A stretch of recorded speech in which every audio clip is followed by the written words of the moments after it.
Lexi, I can't do this. I went in the hospital. I chose to do it because I can't handle finding my own psychiatrist. And I couldn't figure out who I wanted to be with, and I can't make all these phone calls. And the best way was to go in the mental hospital, and I had it planned. I got my fucking medicine. They gave me another person's medicine, and I took it.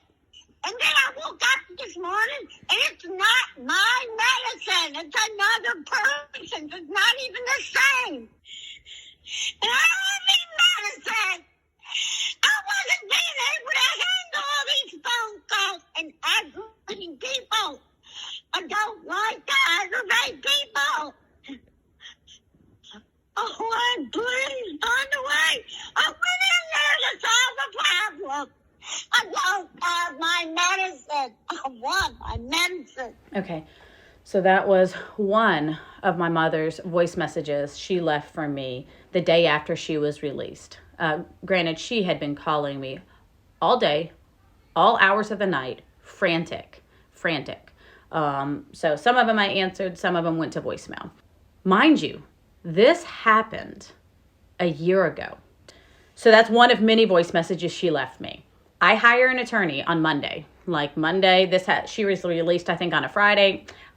She was frantic Friday night, Saturday morning, Saturday afternoon, all these things. I hire an attorney on Monday. I also give the facility a call as soon as I find out that not only was she released with all these medications, but that she took them all and that she has none of her medications. I call the facility that same day. Like Saturday, I'm on the phone, leaving voice messages. Yeah, you better call me back. Now, because I'm a mature, responsible adult, I was not rude. I wasn't whatever. I'm just like, yep, someone's responsible for this. I'm going to get to the bottom of it.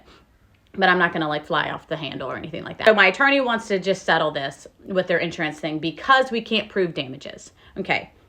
We can't prove damages because, one, she's a psych patient.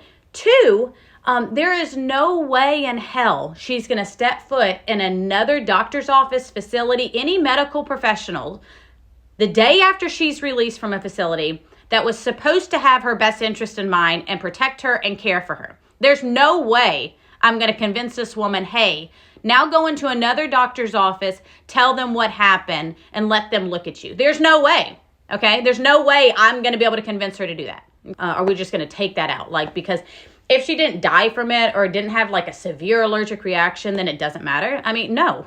If I just got shot sitting right here in the same spot, you know what I wouldn't do the very next day? I probably wouldn't come back and sit in the same spot because that would make me a moron. Okay, so I'm like, whatever. Fine, we will just settle with the insurance company, whatever. I don't know if I even have time to be flying up back and forth for a lawsuit and appearing in court. I don't know.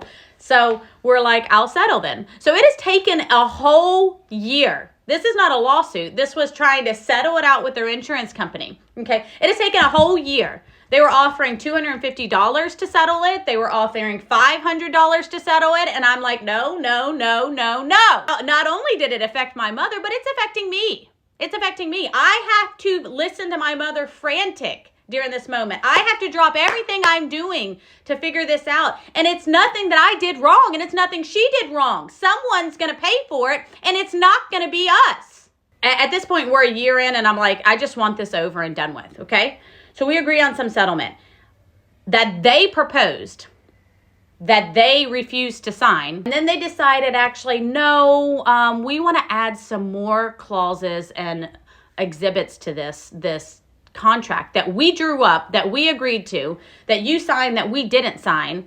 We want to add some more things to it. They added a non-disparagement clause, right? Mind you, you've never heard of this. Like, I haven't come to any social media page or platform and talked about this incident, period.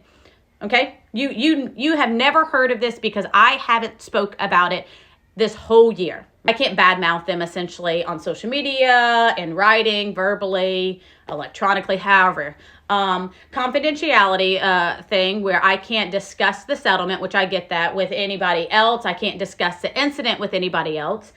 But the piece that gets me is they added a HIPAA release. Like, I release her private medical rights So in the event, this is what their contract says, in the event that I do talk badly about them, they will release all of my mother's medical records.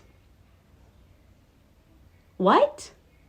You want me to sign away my mother's rights to privacy? Now, in the event that I talk bad about you later, so then if I do, you're going to release all of her medical records? So I've never heard of this. Like, if you talk, we're going to release your medical records. What? The other piece is I hand in all evidence that supports that they were medically negligent. All evidence, all copies of it, and it has to all be destroyed. I'm like, y'all are a big pile of shit. Have you ever heard of this happening on the basis of keeping silent?